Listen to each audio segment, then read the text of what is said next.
Everyone welcome to SPS biology classes. आज का हम लोग का 10th क्लास का चैप्टर है जीव जनन कैसे करते हैं। जीव जनन कैसे करते हैं, तो आइए चैप्टर को समझते हैं और इसके हम लोग प्रीवियस ईयर के क्वेश्चन भी करेंगे। चैप्टर से और प्रीवियस ईयर के क्वेश्चन से बाहर आपका कोई भी प्रश्न एग्जाम में नहीं जाने वाला है। इस बार 70 में 70 होंगे पार। चलिए जीव जनन कैसे करते हैं। सबसे पहले जनन समझते हैं क्या होता है। तो जनन वह प्रक्रिया है जिसके द्वारा सजीव अपने जैसे नए जीव उत्पन्न करते हैं। यह पृथ्वी पर जीवन की निरंतरता को बनाए रखने के लिए क्या होता है, आवश्यक होता है। मतलब जनन वह प्रक्रिया है जिसके द्वारा, जैसे कि आपके माता पिता, हमारे माता पिता अपने जैसे उन्होंने हम लोगों को उत्पन्न किया, हम लोग उत्पन्न किया, अब हम लोग अपनी जैसी संतानें क्या करेंगे, उत्पन्न करेंगे। तो ये क्या होता है, निरंतर पृथ्वी पर ये जीवन चक्र चलता रहता है। मतलब पीढ़ी दर पीढ़ी संतानें अपने जैसे उत्पन्न करते रहते हैं जीव। तो यही होता है क्या, जनन। अब जनन में दूसरा देखे पॉइंट देख लेते हैं। कोशिका के केंद्रक में पाए जाने वाले गुणसूत्रों के डीएनए डीऑक्सी न्यूक्लिक अम्ल के अणुओं में क्या होते हैं, आनुवंशिक गुण होते हैं। जैसे कि माँ बाप के जो गुण होते हैं वो उनके बच्चों में कैसे जाते हैं, संतानों में कैसे जाते हैं। क्योंकि देखो डीएनए जो होता है, क्रोमोसोम जो होते हैं, देखो गुणसूत्र में क्रोमोसोम लगे रहते हैं, क्रोमोसोम के ऊपर जी जो होते जीन होते हैं, ऐसे जीन होते हैं।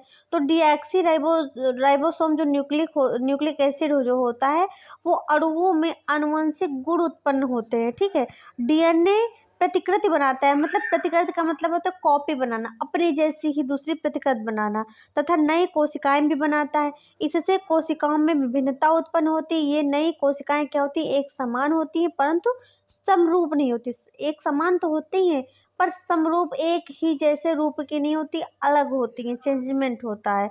अब विभिन्नता का महत्व समझ लेते हैं क्या होता है। तो देखो लंबे समय तक प्रजाति यानी कि स्पीसीज की उत्तर जीवता बनाए रखने में विभिन्नताएं क्या होती हैं, मदद करती हैं। जैसे विकास का आधार हो गया। अब प्रजनन के प्रकार, प्रजनन दो प्रकार का होता है, लैंगिक प्रजनन और अलैंगिक प्रजनन। ठीक है, अलैंगिक लैंगिक प्रजनन। सबसे पहले हम लोग अलैंगिक प्रजनन के बारे में समझते हैं क्या होता है। तो अलैंगिक प्रजनन जो होता है, एकल जीव में नए जीव उत्पन्न करता है। मतलब एक ही जीव जो होगा उसी से क्या होती हैं, संतानें उत्पन्न हो जाती है। अलैंगिक मतलब यानी कि एकल जीव नए जीव को उत्पन्न कर देता है। युग्मक का इसमें निर्माण नहीं होता है।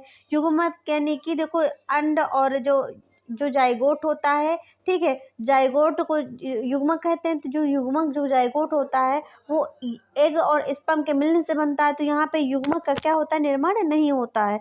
ठीक है, नया जीव पैतृक जीव के समान एकदम समरूप होता है। ठीक है, समरूप हो, जैसे हाइड्रा है तो हाइड्रा के ही जैसे होगा है, तो एकदम समरूप होता है। सतत गुणन के लिए यह एक बहुत ही उपयोगी माध्यम है। क्या, सतत गुणन के लिए यह एक बहुत ही उपयोगी माध्यम है। यह निम्न वर्ग के जीवों में अधिक पाया जाता है। निम्न वर्ग के जीवों में क्या होता है, लैंगिक प्रजनन अधिक पाया जाता है। लैंगिक प्रजनन क्या होता है, तो देखिए दो एकल जीव जैसे कि नर व मादा, मतलब अलग अलग जीव जैसे नर और मादा अलग अलग हो गए, तो दोनों क्या करेंगे, मिल करके निषेचन जब होगा तो उससे क्या होगा, नए जीव उत्पन्न होगा।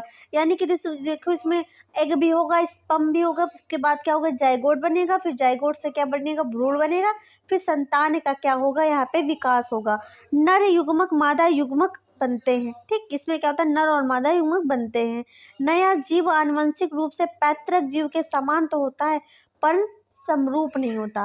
मतलब समान होगा, लक्षण दिखेंगे आपको, पर समरूप नहीं होगा, एक जैसा नहीं होगा। ठीक है, प्रजाति में विभिन्नताएं उत्पन्न करने में सहायक होते हैं। क्योंकि देखो नर अलग है, मादा अलग है, दोनों अलग अलग हैं।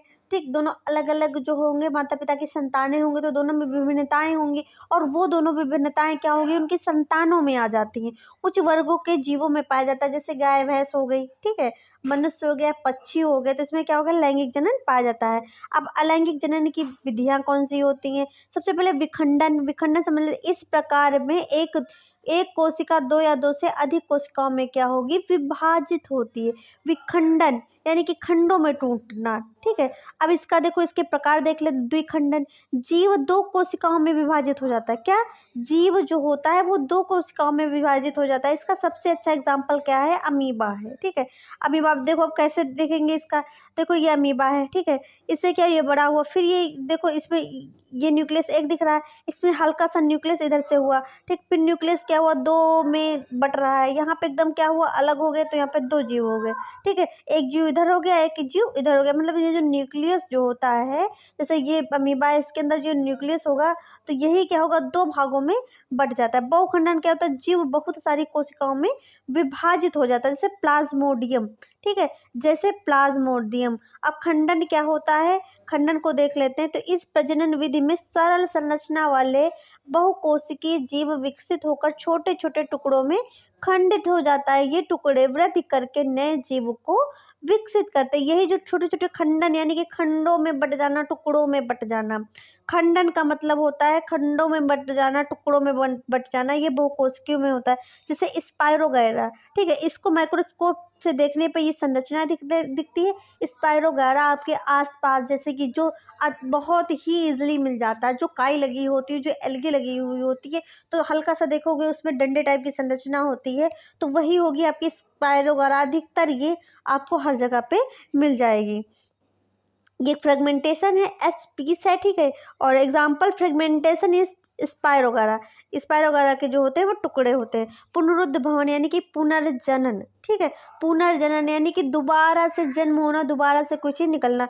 इस प्रक्रिया में किसी कारणवश जब कोई जीव कुछ टुकड़ों में टूट जाता है, तब प्रत्येक टुकड़ा क्या होगा, नए जीव में उत्पन्न हो जाएगा, नए जीव जो होगा विकसित होगा। मतलब कोई भी कारण हो सकता है, किसी भी कारण से क्या होगा, वो टुकड़ा टूट जाएगा। जैसे कि जीव जो होगा वो खंडों में टूट जाएगा, तो उस क्या होगा, हर एक टुकड़ा क्या होगा, नए जीव को उत्पन्न करेगा। उदाहरण के लिए प्लेनेरिया हाइड्रा। याद रखिए, एग्जाम्पल एमसीक्यू में आएंगे और एग्जाम्पल जरूर लिख करके आना है। जैसे कि देखिए प्लेनेरिया है, प्लेनेरिया है, तो इसका फ्रेगमेंटेशन जब ये टूटा तो तीनों भाग से एक नया प्लेनेरिया उत्पन्न हुआ। हाइड्रा के तीनों भाग से एक नया हाइड्रा जो है वो विकसित हुआ। मुकुलन क्या होता है, मुकुलन यानी कि बडिंग, बड यहाँ पे निकल रही है। ठीक है, मुकुलन होना।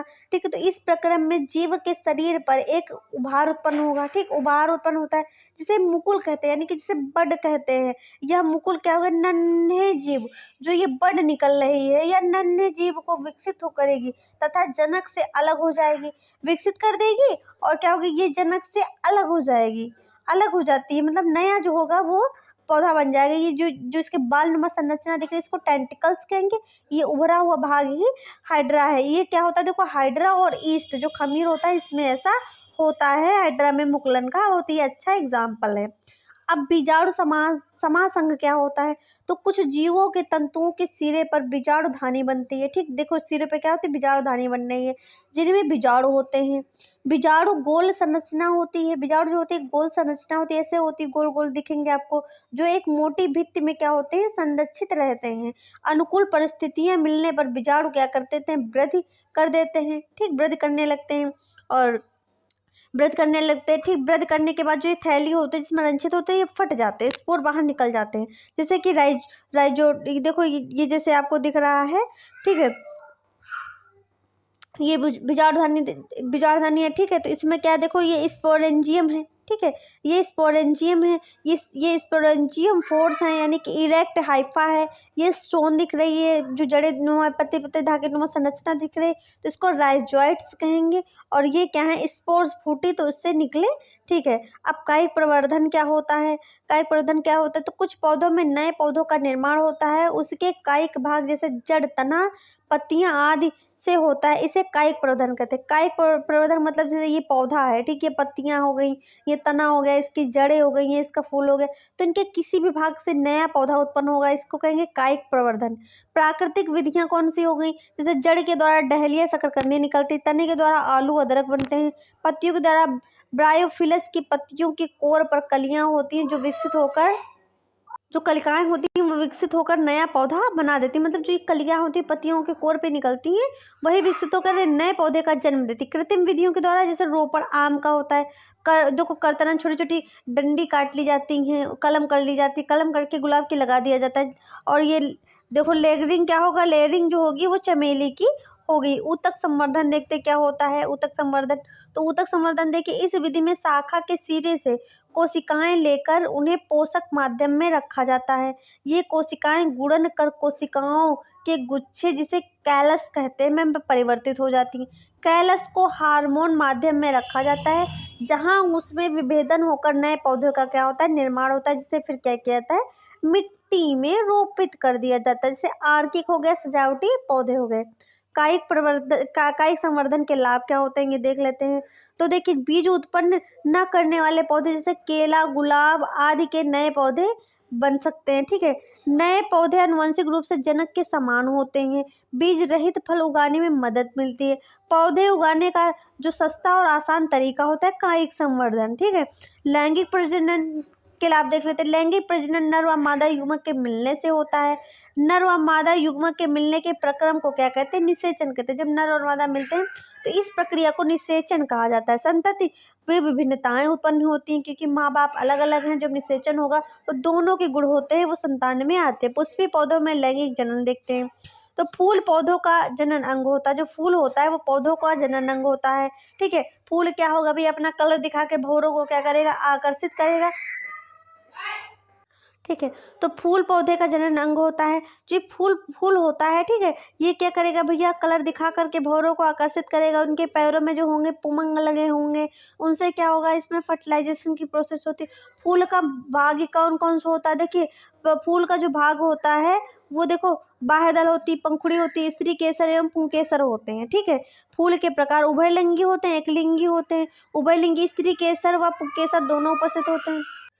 फूल के प्रकार देखिए, उभयलिंगी। उभयलिंगी यानी कि द्विलिंगी, जिसमें नर और मादा दोनों हो, उसे कहेंगे उभयलिंगी या फिर द्विलिंगी। ठीक है, तो स्त्री केसर व पुंकेसर दोनों उपस्थित होते हैं। इसका बढ़िया एग्जाम्पल गुड़हल दिखेगा, सरसों दिखेगा आपको। ठीक है, एकलिंगी क्या होता है, स्त्री केसर और पुंकेसर में से कोई एक ही जननांग पौधे में उपस्थित होगा। यानी अगर पौधा जो होगा या फिर मेल होगा, मेल जननांग होंगे, ठीक है, या फिर फीमेल ही होंगे, दोनों में से एक ही होगा। उदाहरण पपीता, तरबूज। ठीक है, अब पुष्प की संरचना देख लेते हैं। ये देखो भैया, कलरफुल जो फूल है हमारा, अपना कलर दिखा दिखा करके क्या करेंगे, भंवरों को आकर्षित करेंगे और जो परागण की जो प्रोसेस होगी उसको संपन्न करेंगे हैं। तो इसमें देखिए क्या होता है, पुष्प का भाग देख लेते हैं। सबसे पहले ये बीज की जो दिख रही है आपको, ये दिख रही है, तो देखिए जो ऊपरी भाग है इसको वर्तिकाग्र कहेंगे। ठीक है, जो बीज के डंडे धागे नुमा संरचना देखिए इसको वर्तिका कहेंगे। ये नीचे जो गोल पोर्शन है इसको अंडाशय कहेंगे। ये तीनों भाग मिलाकर के स्त्री केसर बनता है। अब पुंकेसर क्या होता है, यानी कि मेल जो जननांग होता है वो क्या होता है, देखो ये पराग कोष होते हैं। पराग कोष के अंदर पराग कण होते हैं और ये धागे नुमा संरचना तंतु होती है। इसको तीनों भाग मिला करके पुंकेसर बनता है, यानी कि नर जननांग बनता है। ये पंखुड़ियां हैं, ये जो हरी हरी दिख रही हैं ये बाह्यदल हैं, और ये क्या बीच में दिख रहा है, बीजांड दिख रहा है। ये बाह्यदल जो होते हैं ये कली अवस्था में जब कली अवस्था होती है तो हरे कलर से कवर होते हैं। बाह्यदल से कली जो होती है वो कवर होती है, और बाह्यदल क्या करेंगे, प्रकाश संश्लेषण में भोजन का निर्माण करके कली को पोषण प्रदान करते हैं। बीज निर्माण की प्रक्रिया, तो पराग कोष में उत्पन्न परागकण हवा, पानी या जंतु द्वारा उसी फूल के वर्तिकाग्र यानी कि स्वपरागण या दूसरे फूल के वर्तिकाग्र पर परागण पर क्या होती हैं, स्थानांतरण होती हैं। पर परागण से एक नलिका विकसित हो जाएगी जो वर्तिका से होते हुए बीजांड तक क्या होती है, पहुंचती है।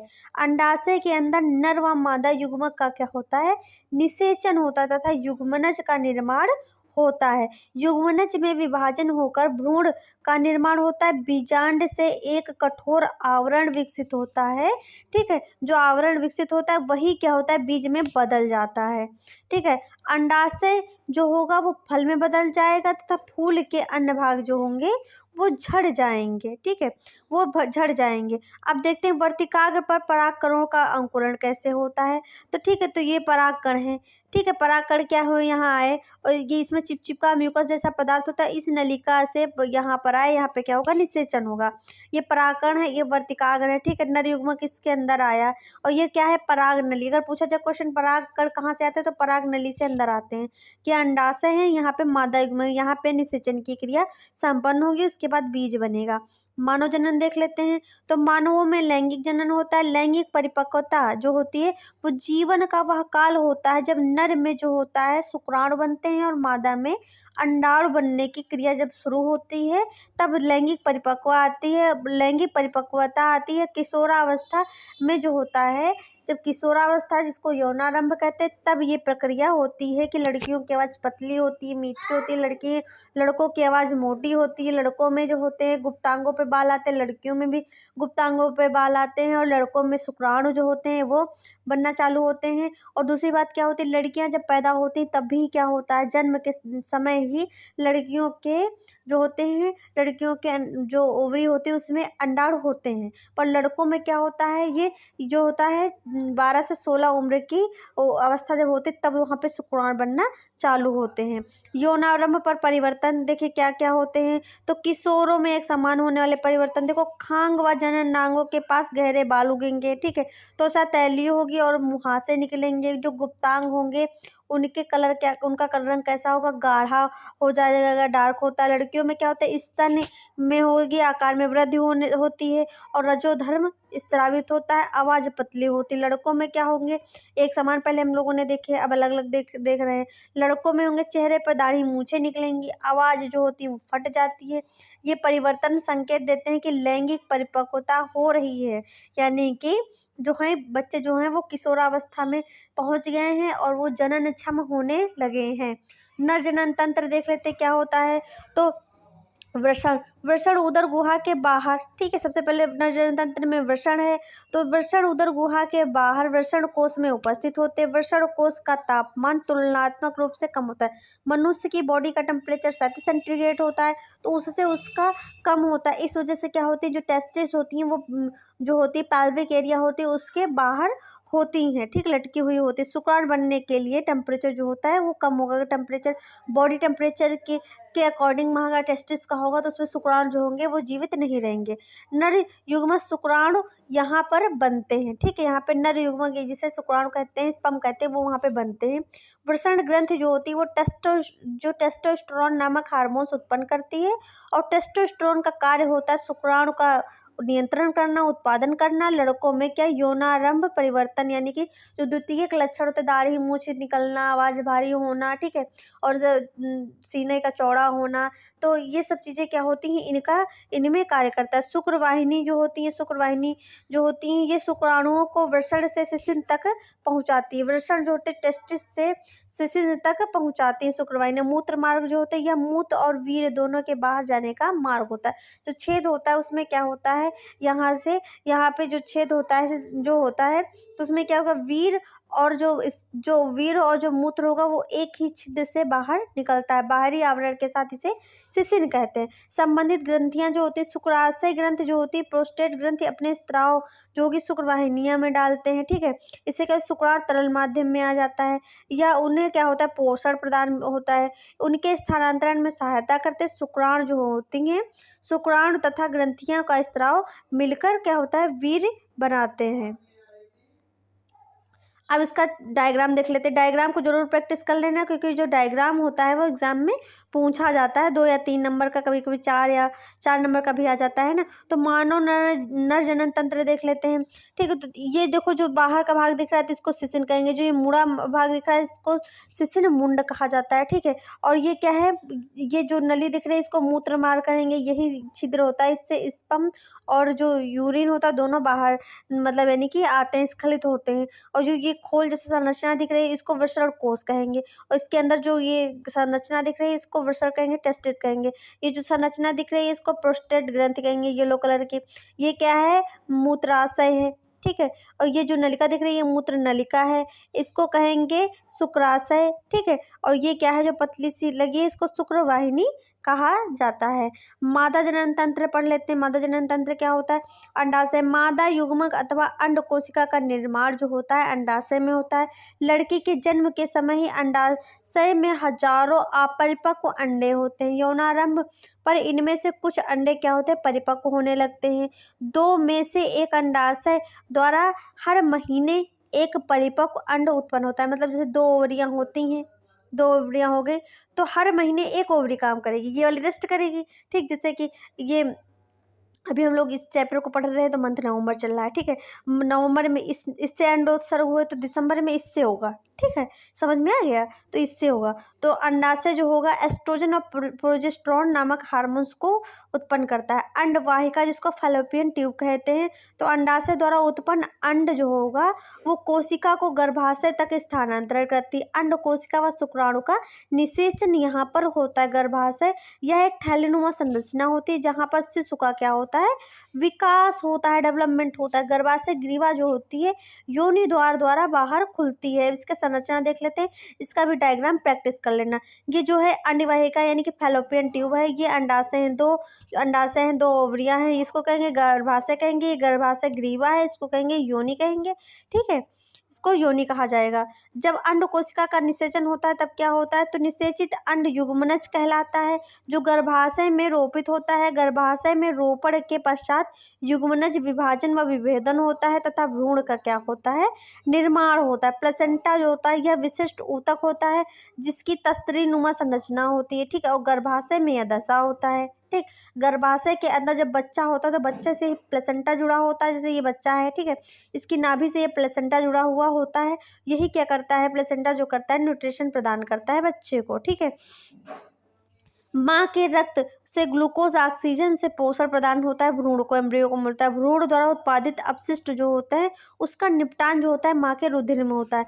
अंड के निषेचन से लेकर शिशु के जन्म तक के समय को क्या कहते हैं? गर्भकाल कहते हैं। इसकी अवधि कितनी होती है? लगभग 9 महीने होती है। जब अंड का निषेचन नहीं होता तब क्या होता है? उसी को माहवारी कहा जाता है या मासिक धर्म कहा जाता है या महीना कहा जाता है। तो हर महीने गर्भाशय खुद का निषेचन अंड प्राप्त करने के लिए तैयार, मतलब गर्भाशय तैयार कर रहा है कि अंडा आ रहा है और यहाँ पे शुक्राणु आएगा तो मतलब फर्टिलाइज होगा, फिर यहाँ पे जो होगा भ्रूण बनेगा। तो बच्चे को तैयार करने के लिए गर्भाशय को, भ्रूण को रोपित करने के लिए गर्भाशय को पूरी तरीके से तैयार करता है, तत्पर रहता है। हर मंथ वो काम करता है उम्मीद में। ठीक है, इस बार शायद प्रेगनेंसी हो जाए। ठीक है, गर्भाशय की भित्ति मांसल और स्पंजी होती है, भ्रूण के विकास के लिए जरूरी होती है।